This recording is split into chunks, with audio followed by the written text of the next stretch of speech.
네, 헤세드 박멸 시리즈 3편 시작하겠습니다. 자, 헤세드는요, 제가 이 고신교단의 어느 교회 문제를 다루고 있는 것에 대해서, 이제 자기도 이제 이 영역으로 좀 들어오고 싶은 모양인지, 여기에 대해서 뭔가 자기가 적극적으로 개입을 하면서 언급을 하고 있어요. 그러면서, 제가 이제 교회를 파괴하기 위해서 이 목사님의 문제를 들춰내고 있다, 이렇게 얘기하고 있습니다.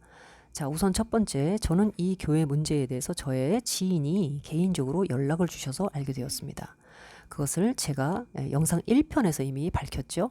그리고 이 지인께서 제가 만든 영상을 자신이 이제 이미 오랫동안 고신 교단에 뭐 목회자들도 계시고 한데 이제 그런 지인들에게 이제 이 영상을 공유했더니 해당 교회 교인들께도 이제 이 영상이 들어갔다 그래요. 이제 어떻게 이제 된 거겠죠. 그래서 이제 이분들께서 이 영상으로 찾아오시고 교회 내부에서 공유가 되면서 이제 저에게 이제 이렇게 댓글을 달아주시기 시작한 겁니다. 사실은 제가 한국기독신문을 대본으로 해서 브리핑을 한 내용보다 이 아래에 많은 댓글을 달아주신 그 현장에 계신 그 교인들의 정보가 훨씬 더 풍부했습니다.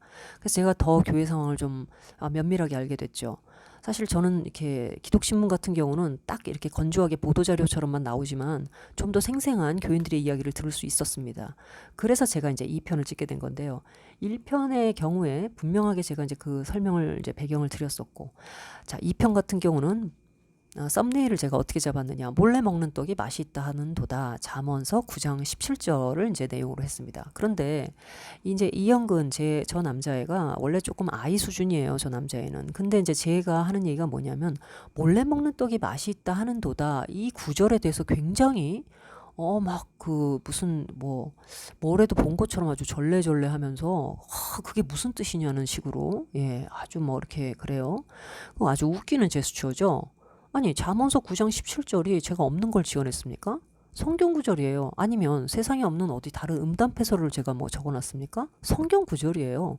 몰래 먹는 떡이 맛있다는 게 무슨 뜻입니까? 하나님께서 원치 않으시는 어떤 일들을 사람이 은근히 즐기고 있는 것들 또는 놓지 못하는 것들 또 반드시 하나님 앞에 자백하고 내려놔야 할 것들을 하지 않을 때 몰래 먹는 떡이 맛있다 하는도다 할 수 있는 겁니다.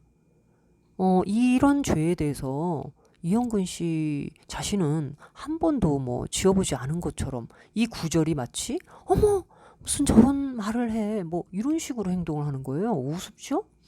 자기는 글쎄요 몰래 먹는 떡 많이 먹지 않았습니까? 교회에서 교단에서 딱 정해준 금액에 맞춰서 선교를 하라고 돈을 보내줬는데 자기가 하고 싶은 대로 떡 사 먹고 밥 사 먹고 사람들한테 다 뿌렸잖아요. 그거 몰래 먹는 떡이잖아요. 하지 말라는 짓 자꾸 하는 거지 않습니까? 그래가지고 어떻게 됐죠?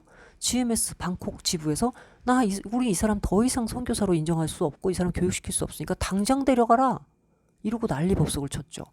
이 소식을 듣고 당시 사천교회 담임 목사님이 디스크가 있으셨다 그랬나? 하여튼 몸이 아프셨는데 이 난리가 벌어지는 바람에 그거 수습하려고 방콕까지 달려갔다고 그랬습니다. 녹취록에 다 나오는 내용이에요. 이런 게 몰래 먹는 떡이죠. 그리고 왜 방콕뿐 아니라 현지인에게 막 돈을 빌려가지고 쓰고 그거 다 몰래 먹는 떡 아닙니까? 자기가 다 저지른 짓이어서 아마 이런 구조를 보면 가슴이 막 철렁철렁한가 봐요. 그런데 목사님이 오해를 받을 짓을 한 것이 몰래 먹는 떡입니다. 자기가 몰래 찾아간 거 맞잖아요. 당당하게 갔으면 왜 그 사람들 모르는 시간에 뭐 차 CCTV 사각지대에 이렇게 들어가가지고 거기서 왜 기도회를 합니까? 그리고 정말 은혜 받고 싶으면 더 은혜로운 분들 얼마나 많은데요. 기도하실 만한 분들. 그 전도사님에게 그런 분들을 권해가지고 다른 교육자들과 다 함께 가서 은혜 받으셔야죠. 왜 그 여자 전도사만 끌고 그 차 속으로 그 깊은 데로 기어 들어가가지고 사각지대에서 그렇게 뭐 기도 집회 했다고 합니까? 그게 몰래 먹는 떡이에요. 그렇게 맛있고 좋은 떡이 있으면 하늘의 양식 떡이 있으면 모든 교인들과 다 같이 나누고 다른 교육자들과 다 같이 나누란 뜻 아닙니까? 근데 이영근 씨는 이거를 뭐라고 연상했는지 막 되게 막 무슨 더러운 말을 제가 써놓은 것처럼 아주 웃기지도 않는 제스처를 막 이렇게 하는데 그 남자애가 좀 지능이 조금 뭐 어린아이 수준이어가지고 그렇게 막 이상한 짓 하는 거 제가 모르지는 않지만 그러나 이것은 하나님이 주신 성경 구절입니다. 그러니까 그 영근이라는 남자애가 좀 성경 공부를 많이 해야 됩니다. 왜냐하면 목사직에서 제명될 정도로 성경적 신앙과 엄청나게 문제가 많기 때문입니다. 그래서 여러분들 지금 이 고신교단의 이 교회에 저에게 지금 댓글도 달아주시고 응원도 주시고 고맙다고 계속 인사해 주시는 많은 분들께서 지금 저 영근이라는 남자애가 이제 그 영상에서 저에게 뭐라고 얘기했냐면, 여러분들이 저에게 돈을 주어서 제가 이런 영상을 찍었다는 거예요. 예, 돈을 주고 했을 거라는 거예요. 그러니까 여러분들이 저에게 정말 돈을 주시고 제가 의뢰를 받아가지고 이런 영상을 찍는 건지 아닌지 여러분들께서 직접 해명을 해주시고요.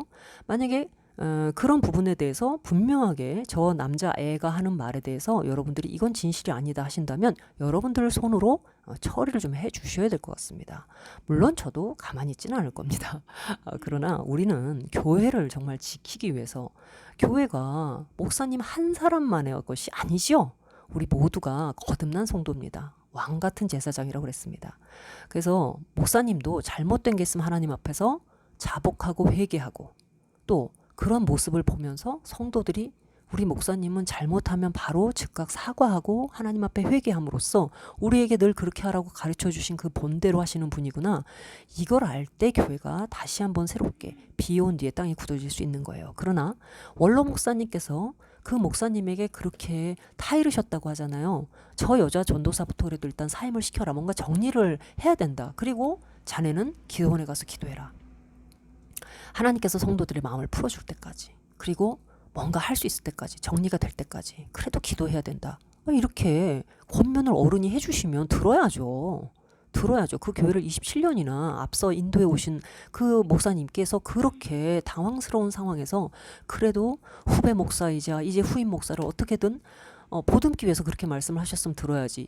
갑자기 이제 와가지고 그 목사가, 원로 목사가 나를 음해해가지고 내쫓으려 한다고 원로 목사를 고발을 합니까? 예?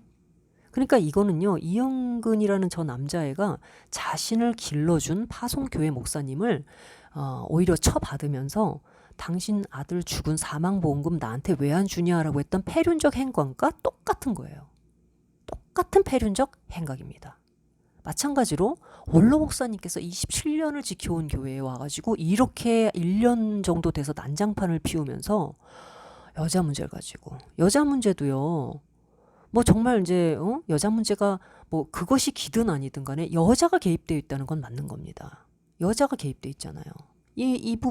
뭐 여자 전도사가 사모님 아니잖아요.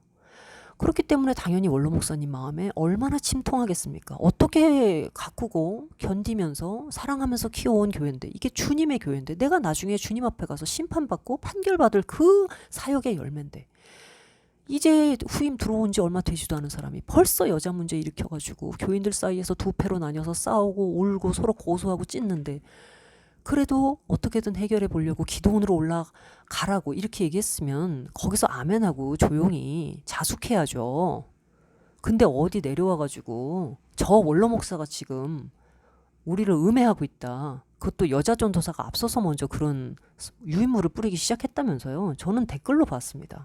그 여자 전도사가 나서서 그랬다면서요. 그리고 그 원로 목사가 뭐 재정적으로 문제 일으키고, 우리 담임 목사가, 새로 오신 담임 목사님이 뭔가 해보려고 그러면 그분이 뒤에서 다 딴지 놓는다는 식으로 그렇게 앞장서서 나팔수 노릇한다면서요.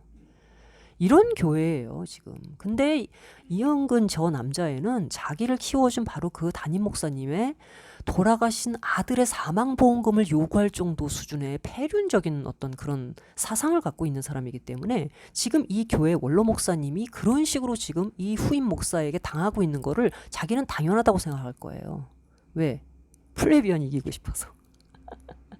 오직 우리 영근이 저 남자아이의 마음에는요, 바로 자기를 철저하게 진실로 다 까발긴 이 플레비언만큼 원한에 사무친 존재가 없거든요. 그래서 제가 그걸 이렇게 보면서 어쩌면 꿈에도 제 꿈을 꾸지 않을까 이런 생각이 듭니다. 꿈에서도 잊지 못할 플레비언. 저를 너무 사랑하는 것 같습니다. 자, 박멸 시리즈 일단 요거는 여기까지 하겠습니다.